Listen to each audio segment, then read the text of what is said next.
जी, अस्सलाम वालेकुम। ये अगले चैप्टर्स थोड़े-थोड़े से फ़िलोसॉफ़िकल हैं। लेकिन वो भी करना थोड़ा-सा इसलिए ज़रूरी है कि उसकी थोड़ी-सी बैकग्राउंड आपको पता हो।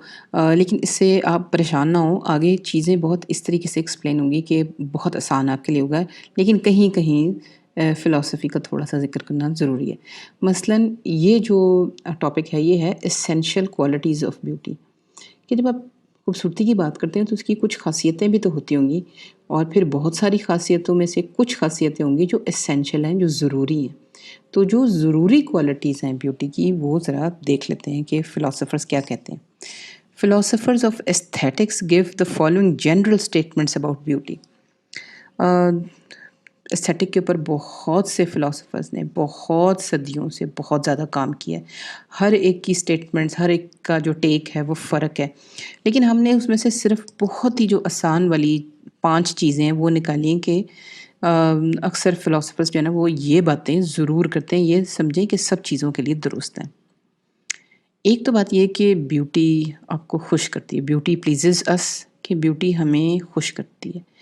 हम इसको मानें या ना मानें, कितना दुरुस्त, कितना गलत मानें, लेकिन ये बात सच है कि खूबसूरत चीज़ देख के आपके दिल को खुशी मिलती है और इसीलिए हमारे मज़हब में भी ये है कि खूबसूरती पैदा की जाए हर चीज़ में, क्योंकि अल्लाह को खूबसूरती पसंद है। तो हम तो इससे तो इनकार कर ही नहीं सकते। कोई बिल्डिंग हो, कोई सिटी हो, कोई भी चीज़ हो, हमें उसमें कोई ना कोई ब्यूटी का एलिमेंट जो है वो हमारा जो दिमाग है, हमारा ज़हन है वो ढूँढ ही लेता है। तो ये समझें कि बहुत सारी टाइप्स की जो खूबसूरती है उनमें से एक खूबसूरती ये भी है कि ये देखें अब इसमें कितनी ज़्यादा अच्छी चीज़ें कि एक तो ये कि सारों के रंग तकरीबन एक जैसे बहुत फ़र्क नहीं है। दूसरा पानी के किनारे ये शहर है।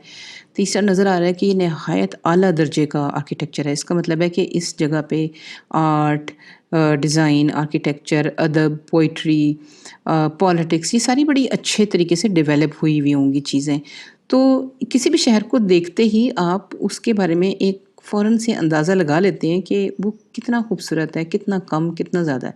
अब मुझे ये पता नहीं कि कौन-सा शहर है, लेकिन ये मुझे ख़ासा खूबसूरत लग रहा है। दूसरी बात ये है कि one thing can be more beautiful than the other. मतलब ये भी हमें पता है कि कुछ चीज़ें कम खूबसूरत होती हैं, कुछ चीज़ें ज़्यादा होती हैं, तो ये भी ट्रूथ है। ये बात नहीं कि आप कहें कि सभी चीज़ें एक जैसी होती हैं, नहीं होती। मसलन अब इन चीज़ों को कहते हैं मुक़रना, कि जो मस्जिद के अंदर ये इस किस्म के गुंबद के अंदर छोटे-छोटे गुंबद बने हुए होते हैं, उसको मुक़रना कहते हैं आर्किटेक्चर की ज़ुबान में। अब ये खूबसूरत है, लेकिन मैंने इससे ज़्यादा खूबसूरत चीज़ भी देखी हुई है, मसलन ये।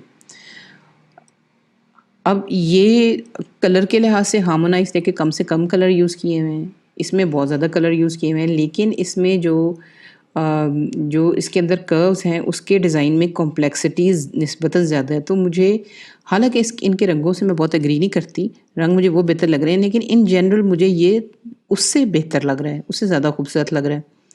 लेकिन क्या ये सबसे खूबसूरत है? नहीं, मैंने तो इससे भी ज़्यादा खूबसूरत चीज़ें देखी हैं। इसमें मुझे बुरी चीज़ जो है वो ये लग रही है कि एक तो रंग आपस में मैच नहीं अच्छे करते। दूसरी बात ये कि जो इसके अंदर कर्व्स हैं और जो इसके ऊपर डेकोरेशन है वो आपस में इतनी क्लैश हो रही है कि पता ही नहीं चल रहा कि कर्व कहाँ शुरू हुए, डेकोरेशन कहाँ शुरू हुई, दोनों का आपस में झगड़ा चल रहा है।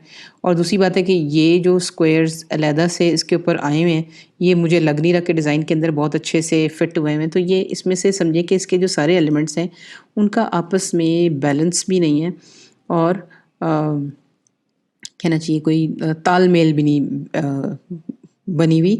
लेकिन फिर भी खूबसूरत मुझे इस वज़ह से लग रहा है क्योंकि इसमें मेहनत बहुत हुई है, इसमें ज्योमेट्री बड़ी अच्छी है, उसमें सोच बड़ी अच्छी है। लेकिन क्या इससे अच्छी चीज़ मैंने देखी है? हाँ, ये चीज़ मुझे उससे ज़्यादा बेहतर लगती है। अब तस्वीर इतनी अच्छी नहीं है, लेकिन इसमें कम से कम ऐसे है कि एक रंग तो उतरे ही हैं, लेकिन रंगों के इस्तेमाल में एक मुनासिब तरीके की थोड़ी-सी तरतीब है। दूसरी बात है कि ये जो शक्लें हैं और जो रंग हैं, उनमें निस्बतन ज़रा झगड़ा थोड़ा-सा कम है और अलग-अलग से चीज़ें जो हैं वो अलग-अलग पेस्ट हुई नज़र नहीं आ रही। लेकिन अभी भी ये सबसे खूबसूरत नहीं है।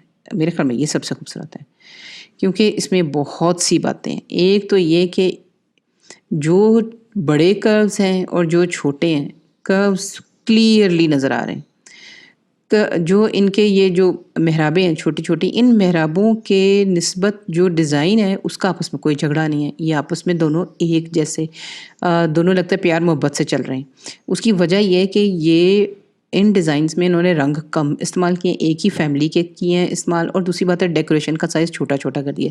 यानी ये जो ऊपर पेंटेड डिज़ाइन है ये इन मेहराबों से कम इम्पोर्टेंस वाला लग रहा है, लेकिन बहरहाल दोनों मिल के गूँथ के एक नहायत ही क्लियर एक ऐसी चीज़ लग रही है जो कि नहायत डेकोरेटिव, नहायत ज़्यादा कर्व्स वाली ज्योमेट्री का एक बहुत ही शानदार नमूना जो है वो इस वक़्त लग रहा है। तो मैंने इससे ज़्यादा खूबसूरत चीज़ नहीं देखी। तो इससे हमारी चीज़ साबित होती है कि one thing can be more beautiful than the other. तीसरी बात ये है, beauty is always a reason for attending to the thing that possesses it. दूसरे तरीके से, आसान तरीके से ये भी कह सकते हैं कि ब्यूटी जो होती है वो अपनी तरफ मुतवज्जो करती है। जिस चीज़ में भी वो खूबसूरती होगी, वो हाँ, उसकी तरफ हम मूव करेंगे उसकी खूबसूरती की वजह से। यानी हम बहुत सारे और फैक्टर्स की वजह से भी उन चीज़ों को देखते हैं, लेकिन उन बहुत सारे फैक्टर्स में से एक जो है वो खूबसूरती भी होती है। इसका मतलब है खूबसूरती में ये ताकत होती है कि वो आपको अट्रैक्ट करती है। अब इसकी एक एग्ज़ाम्पल तो ये है, अब आप फूल को उसके सुर्ख रंग, उसकी ब्यूटीफुल शक्ल की वजह से ही देखते हैं। यानी इन 2 चीज़ों की बेस पे फूल ने अपनी आपकी तवज्जो जो है, हमारी तवज्जो अपनी तरफ खींची है, यानी ब्यूटी तवज्जो खींचती है। एक दूसरी एग्ज़ाम्पल है, वो मैं आपको दिखाती हूँ। ये एक यूट्यूब वीडियो है और ये एक बर्ड ऑफ पैराडाइज़ के बारे में है, और इसमें भी आप यही देखेंगे कि बर्ड्स तो बहुत हैं। अब देखेंगे शुरू-शुरू में ये जो बर्ड है इतना ख़ास नहीं लग रहा, लेकिन वो अपनी खूबसूरती की वजह से आपकी अटेंशन पहले थोड़ी-सी खींचता है, फिर फुल अटेंशन खींचता है। इसका मतलब है कि ब्यूटी में ताकत होती है हमारी हमसे तारीफ़ लेने की। ज़रा ये अब देखें इसको। Can afford the time and effort for the most meticulous preparation. And in theory, they're the ones with better genes to pass on.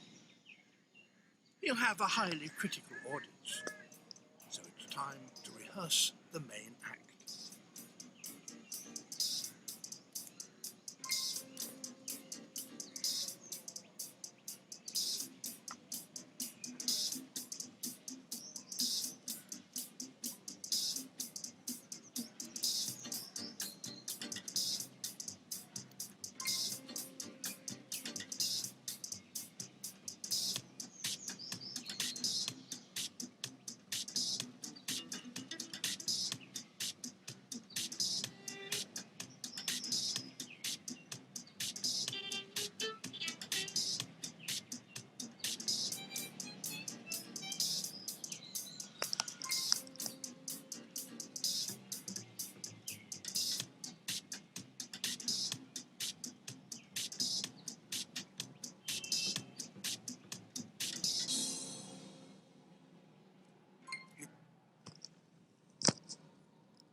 जी, तो आपने देखा कि परिंदा खुद हमारी तवज्जो खींचता है। किस वजह से? खूबसूरती की वजह से। इसका मतलब खूबसूरती एक एलिमेंट है जो कि आपकी तवज्जो खींचती है और फिर आपसे तारीफ़ भी लेती है। चौथे नंबर की चीज़ ये है, the judgement of taste is about the beautiful object. यानी जो हम कहते हैं कि हाँ, बड़े अच्छी टेस्ट में बड़ी अच्छी चीज़ है, वो उस खूबसूरत चीज़ के बारे में बात की जा रही होती है, not about the subject state of mind. यानी हम जो सोच रहे हैं उसके बारे में बात नहीं हो रही। हमने अगर परिंदे की खूबसूरती की बात की है, तो हम परिंदे की खूबसूरती की बात करें, यानी वो परिंदे के बारे में बात हो रही है। इस चीज़ के बारे में बात नहीं हो रही कि हमें वो अच्छा लग रहा है या नहीं लग रहा। ये थोड़ी-सी ज़रा बारीक बात है, लेकिन ये आहिस्ता-आहिस्ता आपको समझ आएगी कि जो जजमेंट आप देते हैं ना कि वो परिंदा कम खूबसूरत था या इंतहाई खूबसूरत था, वो उस चीज़ के, उस परिंदे के बारे में बात हो रही है, हमारे अपने बारे में बात नहीं हो रही। इन describing an object as beautiful, I am describing it, not me. अगर मैं परिंदे के बारे में या खूबसूरत चीज़ के बारे में बात कर रही हूँ, तो मैं उस चीज़ के बारे में बात कर रही हूँ, अपने बारे में बात नहीं कर रही। थोड़ा-सा आपको ये अजीब लगेगा कि ये किस किस्म की बात है, लेकिन चूँकि चीज़ें जो खूबसूरत लगती हैं वो हमारे अपनी स्टेट ऑफ माइंड की वजह से भी लगती हैं, क्योंकि मुझे एक एक औरत खूबसूरत लग रही है, आपको बिल्कुल नहीं लग रही, तो इसका क्या करेंगे? तो लेकिन जब आप जजमेंट देते हैं कि आप कहते हैं कि हाँ, इसके बारे में मेरा ये ख़्याल है, तो वो जजमेंट फिर उस औरत के बारे में होती है। तो फिर आपको ऐसी देनी पड़ती है कि जो आप अपने अपने आप को बीच में से निकाल के उसके बारे में कि हाँ, उसके दाँत ऐसे हैं, उसके बाल ऐसे हैं, उसकी रंगत ऐसी है, वो इतनी ग्रेसफुल है, उसको ड्रेस सेंस आती है, ये चीज़ें फिर उसके बारे में बात हो रही होती है। अभी आप परेशान ना होइए, आगे आपको आसानी से आपको समझ आएगा। 5वीं चीज़ ये है, there is no second hand judgements of beauty. हमें कोई नहीं सिखा सकता कि कौन सी चीज़ ब्यूटीफुल है, ये कम कम ब्यूटीफुल है, ये ज़्यादा ब्यूटीफुल है।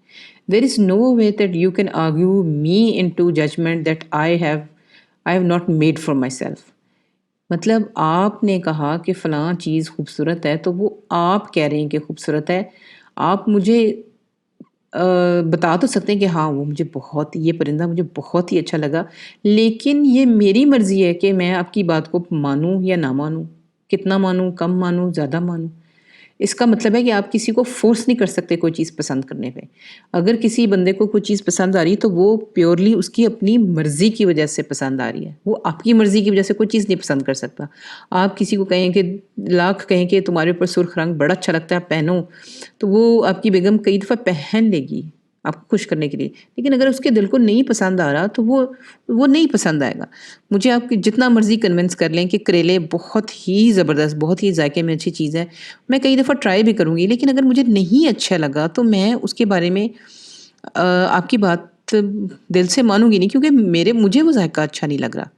इसका मतलब है कि जो सेकंड हैंड जजमेंट्स हैं, किसी और के कहने पे जो है ना, वो हम किसी चीज़ को ब्यूटीफुल नहीं कंसिडर कर सकते, अगली भी नहीं कंसिडर कर सकते। आप जो भले कुछ भी कहें कि आपकी फ़लाँ चीज़ जो है, वो फ़लाँ गाड़ी इतनी बदसूरत है, लेकिन भाई मुझे वो खूबसूरत लगती है, मेरे लिए वो काम करती है, मैं तो उसको हमेशा इस्तेमाल करूँगी और मुझे कोई ख़ास बुरी भी नहीं लग रही। तो आपके कहने की वजह से मैंने अपनी गाड़ी को जो है वो बदसूरत नहीं कहना। तो ये इस तरह की एग्ज़ाम्पल्स आप सोचेंगे तो आपकी लाइफ़ में बहुत सारी हैं कि आप खूबसूरती के बारे में जो फ़ैसला करते हैं, वो आप अकेले खुद ही करते हैं।